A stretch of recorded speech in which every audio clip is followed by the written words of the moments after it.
కూర్చుంటే తప్పు, నిల్చుంటే తప్పు, చదువుకుంటే తప్పు, గుళ్ళోకి వెళ్తే తప్పు, ముట్టుకుంటే తప్పు, చివరికి నీళ్లు తాగినా తప్పే. ఒకానొక సమయంలో అంటరానితనం పేరుతో అట్టడుగు వర్గాల ప్రజల పరిస్థితి ఈ విధంగా ఉండేది. అలాంటి సమయంలో అణగారిన ప్రజల తరపున ఒక విప్లవ వీరుడు పుట్టుకొచ్చాడు.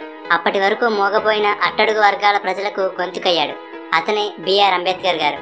భారత రాజ్యాంగ నిర్మాత, బడుగు బలహీన వర్గాల ఆశాజ్యోతి, ఆర్థిక నిపుణుడు, దళితోద్ధారకుడు, మహామేధావి, బహుముఖ ప్రజ్ఞాశాలి.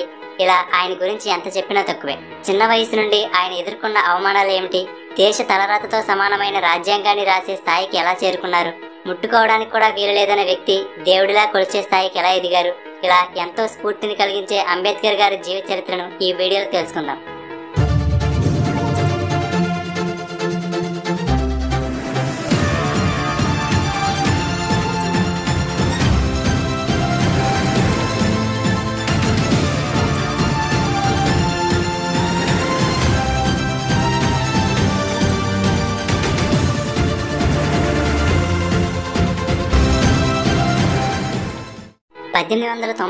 సంవత్సరం ఏప్రిల్ 14వ తేదీన రామ్జీ మాలోజీ సక్పాల్ మరియు భీమాబాయ్ అనే ఇద్దరు దంపతులకు మధ్యప్రదేశ్లోని మావు గ్రామంలో మహర్ కులంలో అంబేద్కర్ గారు జన్మించారు. అప్పట్లో ఈ కులం వారిని అంటరాని వారిగా పరిగణించేవారు. 14 మంది సంతానంలో ఈయన చివరివాడు. ఈయన పూర్తి పేరు భీమ్రావ్ రామ్జీ అంబేద్కర్. ఈయన తండ్రి బ్రిటిష్ ఆర్మీలో సుబేదార్గా పనిచేసేవారు. అంబేద్కర్ గారికి 2 సంవత్సరాల వయసున్నప్పుడు వాళ్ళ నాన్నగారు ఉద్యోగంలో పదవీ విరమణ పొందడంతో కుటుంబం అంతా ముంబైకి వెళ్లి అక్కడ ఆయన వేరే చిన్న ఉద్యోగంలో చేరారు. అంబేద్కర్ గారికి 6 ఏళ్ల వయసున్నప్పుడు వాళ్ళ అమ్మగారు మరణించారు. అప్పటికే 17 మందిలో 3 కొడుకులు, 2 కుమార్తెలు మాత్రమే మిగిలారు. మిగిలిన వారంతా చనిపోయారు. దళితుడు అనే కారణంతో ఈయన చిన్న వయసు నుండే ఎన్నో అవమానాలు ఎదుర్కొన్నారు. చిన్నప్పుడు వాళ్ళ అన్నయ్యతో కలిసి వేరే ఊరికి నడిచి వెళ్తుంటే బాగా దాహం వేయడంతో దగ్గరలో ఉన్న ఒక ఇంటికి వెళ్లి తాగడానికి నీటిని అడిగితే అంబేద్కర్ గారు మహర్ కులానికి చెందినవారని తెలిసి వాళ్ళు నీళ్లు ఇవ్వకపోగా పక్కనే ఉన్న మురికి గుంటలో నీటిని తాగమని తిట్టి పంపించారు. ఇక తప్పక దాహంతోనే కొంత దూరం నడిచి వెళ్ళాక ఒక ఎద్దుల బండి కనిపించింది. అది ఎక్కి కొంత దూరం వెళ్ళాక ఆ బండివాడికి వీళ్ళు మహర్ కులానికి చెందినవారని తెలిసి వాళ్ళని తిట్టి బండి నుండి దింపేశాడు. చివరికి వాళ్ళు 2 బాడుగ ఇస్తానని బ్రతిమలాడితే అప్పటికే ఆ బండి మైల పడిపోయిందని చెప్పి వాళ్ళని ఆ బండి మీద వెళ్ళమని ఆ బండివాడు దూరంగా నడిచి వచ్చాడు. చివరికి స్కూల్లో కూడా మిగిలిన పిల్లలందరూ లోపల కూర్చుంటే అంబేద్కర్ మాత్రం తరగతి గది బయట తలుపు దగ్గర కూర్చునేవారు. ఒకసారి ఒక ఉపాధ్యాయుడు బోర్డు మీద ఒక లెక్క ఇచ్చి చేయమంటే ఎవరూ చేయలేకపోయారు. కానీ అంబేద్కర్ గారు చేయడానికి బోర్డు దగ్గరకు వెళ్తుంటే ఆ బోర్డు దగ్గరలో తమ భోజనాల క్యారేజీలు ఉన్నాయని, అవి మైల పడతాయని అంబేద్కర్ బ్లాక్ బోర్డుని ముట్టుకోవడానికి మిగిలిన పిల్లలు ఒప్పుకోలేదు. చివరికి దాహం వేస్తే కుండలోని మంచినీళ్లు కూడా తాగడానికి అనుమతి ఉండేది కాదు. అగ్రకులానికి చెందిన వాళ్ళు ఎవరైనా వచ్చి గ్లాస్తో పైనుండి నీటిని పోస్తే వాటిని దోశలతో పట్టుకుని తాగవలసి వచ్చేది. ఎక్కువగా ఆ స్కూల్లో ఉండే ప్యూన్ నీటిని పోసేవాడు. ఒకవేళ ఆ ప్యూన్ రాకపోతే ఆ రోజు నీళ్లుండేవి కాదు. అలా కొన్ని రోజులైతే ఒక చుక్క నీటిని కూడా తాగకుండా ఇంటికి వెళ్ళిపోయేవారు. ఈ విధంగా ప్రతి చోట కులం పేరుతో ఆయన వివక్షతకు గురయ్యేవారు. అయితే చదువులో మాత్రం అంబేద్కర్ ముందుండేవారు. దాంతో కృష్ణాజీ అంబేద్కర్ అనే ఒక ఉపాధ్యాయుడికి మాత్రం అంబేద్కర్ అంటే అభిమానం ఉండేది. అప్పటి వరకు అంబేద్కర్ గారి ఇంటి పేరు అంబా వాడేకర్. కానీ ఆ ఉపాధ్యాయుడు ఆ పిల్లవాడి మీద ఉన్న అభిమానంతో అంబా వాడేకర్ అనే పేరును తీసేసి తన పేరైన అంబేద్కర్ గా మార్చారు. అప్పటి నుండి ఈయన పేరు బిఆర్ అంబేద్కర్ గా మారింది. అలా 1907లో ఎల్ఫిన్స్టోన్ హై స్కూల్లో మెట్రికులేషన్ పూర్తి చేశారు. ఆ కాలంలో ఒక దళితుడు మెట్రికులేషన్ పూర్తి చేయడం ఒక గొప్ప విషయమే. దాంతో ఈయనకు సన్మానం కూడా చేశారు. దానిలో భాగంగానే ఉన్నత చదువుల కోసం ఆయనకు ఆర్థికంగా సహాయం చేయడానికి కొందరు ముందుకు వచ్చారు. అయితే పై చదువులకు వెళ్లడానికి ముందే అంబేద్కర్ గారికి 15 ఏళ్ల వయసున్నప్పుడు 9 ఏళ్ల వయసున్న రమాబాయి అనే అమ్మాయితో పెళ్లి చేసేశారు. అప్పటికే బరోడా మహారాజు అయిన సాయాజీరావు గైక్వాడ్ పేద విద్యార్థులకి ఆర్థికంగా సహాయం అందిస్తున్నారని తెలుసుకున్నారు. అలా బరోడా సంస్థానం నుండి వచ్చే నెలకి 25 రూపాయల స్కాలర్షిప్ తో 1912 నాటికి బొంబాయి యూనివర్సిటీ నుండి economics and political science degree పట్టా పొందారు. తర్వాత అదే బరోడా సంస్థానంలో ఉద్యోగం కూడా దక్కింది. కానీ అంబేద్కర్ గారికి ఇంకా పై చదువులు చదువుకోవాలని కోరిక మనసులో ఉండేది. దీని గురించి మహారాజ్కి చెప్తే ఆయన దానికి ఒప్పుకుని ఒక షరతు పెట్టారు. అదేంటంటే విదేశాల్లో చదువు పూర్తయి ఇండియాకి వచ్చిన తర్వాత బరోడా సంస్థానంలో 10 సంవత్సరాలు పనిచేయాలని షరతు పెట్టారు. అంబేద్కర్ గారు దానికి ఒప్పుకుని బరోడా సంస్థానం నుండి వచ్చే నెలకు 11.5 పౌండ్ల స్కాలర్షిప్ తో 1913లో అమెరికాలోని కొలంబియా యూనివర్సిటీలో చేరారు. అమెరికాలో మొదటిసారిగా అంబేద్కర్ గారు స్వేచ్ఛ అంటే ఏమిటో చూశారు. ఆ కాలంలో భారతదేశంలో ఉన్నట్లుగా కుల, జాతి వివక్షత అమెరికాలో ఉండేది కాదు. అందరికీ సమానమైన గౌరవం, అవకాశాలు దక్కేవి. కొంతకాలానికి కొలంబియా యూనివర్సిటీలో పీజీ పిహెచ్డి పూర్తి చేశారు. ఆ తర్వాత 1916లో లండన్లోని లండన్ స్కూల్ ఆఫ్ ఎకనామిక్స్ లో చేరారు. లండన్లో అంబేద్కర్ గారు ఒక్క క్షణం కూడా వేస్ట్ చేయకుండా లండన్ లైబ్రరీలో ఉండే అన్ని పుస్తకాలు చదివారు. అక్కడ ఆయన ప్రపంచంలో ఎన్నో దేశాల చరిత్రలు, గొప్ప గొప్ప వ్యక్తులు, వాళ్ళ సిద్ధాంతాల గురించి గారు లండన్ లో ఉన్నప్పుడు ఎన్నో అంశాల మీద పుస్తకాలు కూడా రాశారు. అక్కడే ఆయనకు డాక్టరేట్ కూడా లభించింది. కానీ కొంతకాలానికి బరోడా సంస్థానం కేటాయించిన స్కాలర్షిప్ అయిపోయిందని వెంటనే బరోడా సంస్థానంలో ఉద్యోగంలో చేరమని ఉత్తరం అందింది. దాంతో 1917లో అంబేద్కర్ గారు వెనక్కి వచ్చి ఒప్పందం ప్రకారం బరోడా సంస్థానంలో రక్షణ శాఖలో ఉద్యోగంలో చేరారు. అక్కడ ఆయనకి ఒక గొప్ప అధికారిగా ఉద్యోగం దక్కింది. కానీ ఈయన నిమ్న కులస్తుడు కావడంతో ఆయన క్రింద ఉండే ఉద్యోగులు కూడా ఆయనను గౌరవించేవారు కాదు. ఏదైనా ఒక ఫైల్ ఇవ్వాలంటే దూరం నుండే ఆయన టేబుల్ మీదకి విసిరేసేవారు. చివరికి ఆయన ఉండడానికి అద్దెకు కూడా ఇల్లు ఎవరిచ్చేవారు కాదు.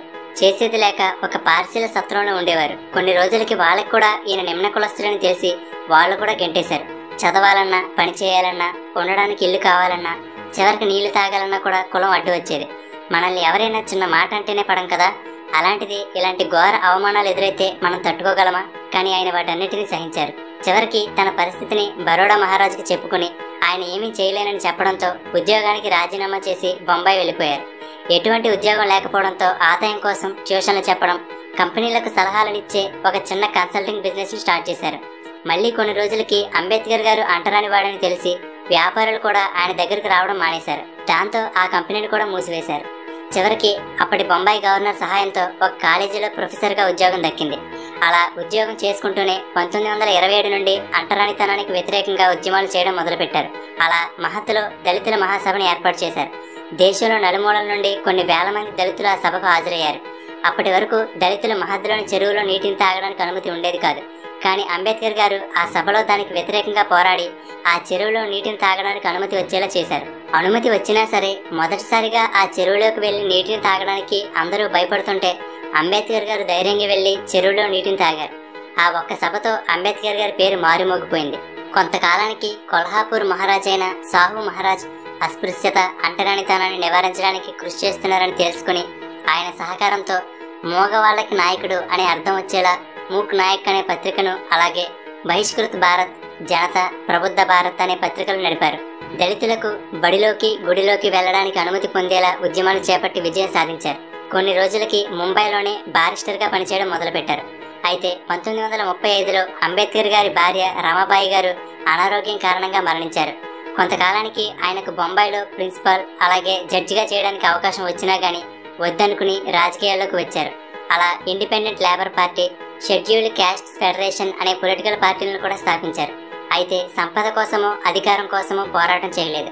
అట్టడుగు వర్గాల స్వేచ్ఛ కోసం ఆయన పోరాడేవారు. బోధించు, సమీకరించు, పోరాడు అనే సిద్ధాంతాలతో బడుగు బలహీన వర్గాల అభివృద్ధి కోసం, కులమత భేదాలు లేని సమాజం కోసం కృషి చేశారు. అయితే స్వతంత్రం వచ్చిన తరువాత అంబేద్కర్ గారికి కేంద్ర మండలిలో మొట్టమొదటి న్యాయశాఖ మంత్రిగా పదవి వచ్చింది. అంతేకాదు భారతదేశపు రాజ్యాంగాన్ని రాసే అవకాశం అంబేద్కర్ గారికి దక్కింది. రాజ్యాంగం రాయడం అంటే మాటలు కాదు కదా, ఒక దేశ తలరాతిని రాయడమే.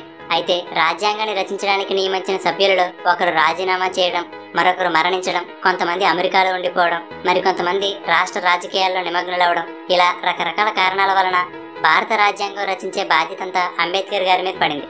దాంతో ఆయన రాత్రి పగలను లేకుండా నిరంతరం రాజ్యాంగ రచనలో ఉండేవారు. దానివల్ల ఆయన ఆరోగ్యం దెబ్బతింది.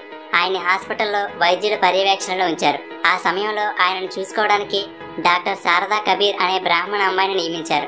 మెల్లగా ఆయన ఆరోగ్యం కుదుటపడిన తర్వాత 1948లో తన 56వ ఏట అంబేద్కర్ గారు శారదా కబీర్ని రెండో వివాహం చేసుకున్నారు.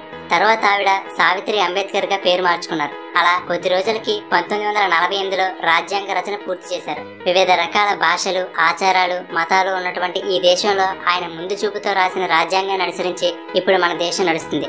ఆయన కేవలం దళితుల కోసమో లేక వాళ్ళ రిజర్వేషన్ల కోసమో మాత్రమే కృషి చేయలేదు. ఆడవాళ్ళకి, మగవాళ్ళకి సమానమైన జీతాలు ఉండాలని, ఆడవాళ్ళకి ప్రెగ్నెన్సీ టైంలో లీవ్స్ ఇవ్వాలని, పని గంటల సమయాన్ని 12 నుండి 8 గంటలు చేయాలని, స్త్రీలకు ఆస్తి హక్కు ఇవ్వాలని, ఇలా ఎన్నో అంశాల్లో ఆయన కృషి చేశారు. అయితే ఈయన జీవితం చివరి సమయంలో 1956లో నాగ్పూర్లో 5 లక్షల మందితో కలిసి బౌద్ధ మతం స్వీకరించారు. ఆ తర్వాత కొద్ది రోజులకే అనారోగ్యం కారణంగా 1956 డిసెంబర్ 6వ తేదీన అంబేద్కర్ గారు మరణించారు.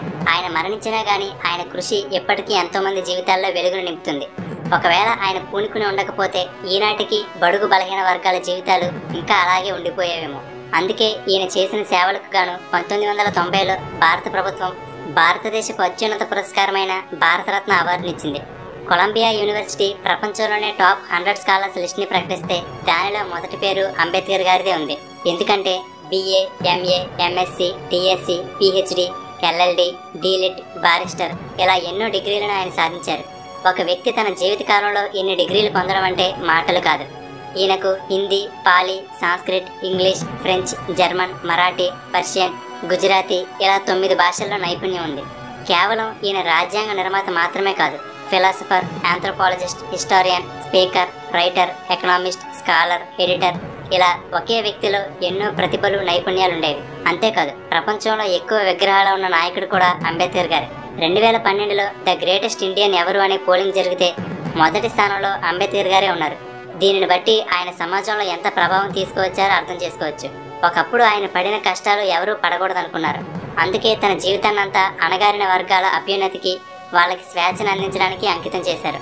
కేవలం ఈయన వల్లనే అట్టడుగు వర్గాల వాళ్ళకి ఇప్పుడు అన్ని రంగాలలో సమానంగా అవకాశాలు అందుతున్నాయి. అందుకే ఇప్పటికీ ఎప్పటికీ ఆయన చాలా మందికి దేవుడితో సమానం. ముట్టుకోవడానికి కూడా వీలు లేని స్థాయి నుండి ఒక దేశ రాజ్యాంగాన్ని రాసే వరకు వెళ్లడంలో ఉన్న ఆయన ధైర్యాన్ని, పట్టుదలని మనందరం తప్పకుండా ఆదర్శంగా తీసుకోవాలి.